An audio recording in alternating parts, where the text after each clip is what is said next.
大家好，我是陈小厨。今天买了1斤多的排骨，花了50块钱，准备教大家做一个好吃的家常菜。倒入清水浸泡半个小时，这样可以有效的去除血水。准备一把大蒜，先拍碎，切成蒜末。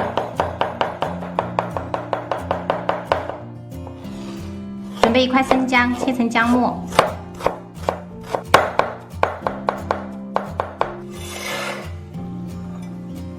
淋入滚烫的油，加入1小勺盐调味，1小勺白糖，适量的白胡椒粉，1勺料酒，2勺生抽，1勺老抽上色，1勺蚝油，2勺排骨酱，然后搅拌均匀。我们的酱料就调好啦。准备1块老豆腐，先对半切开，然后切成2厘米左右的厚片。煎拌好的排骨反复清洗几遍，然后控干水分，把调好的酱料倒入到排骨里面，然后抓拌均匀。这样子的做法非常适合不会下厨的朋友。好了，腌制15分钟。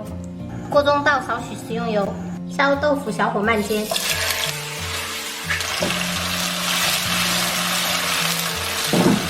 煎至一面金黄翻面。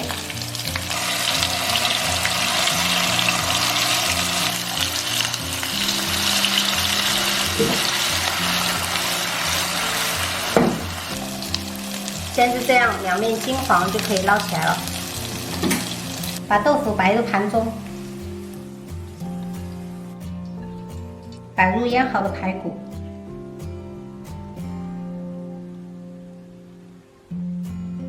碗里面的料汁也要加进来。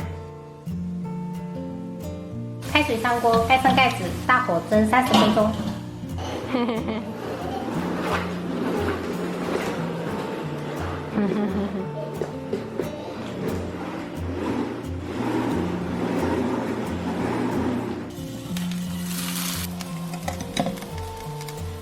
最后撒上葱花就可以开吃了。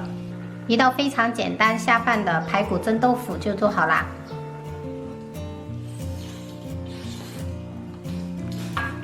哇，非常容易脱骨，而且吃起来肉质一点都不柴，超香了。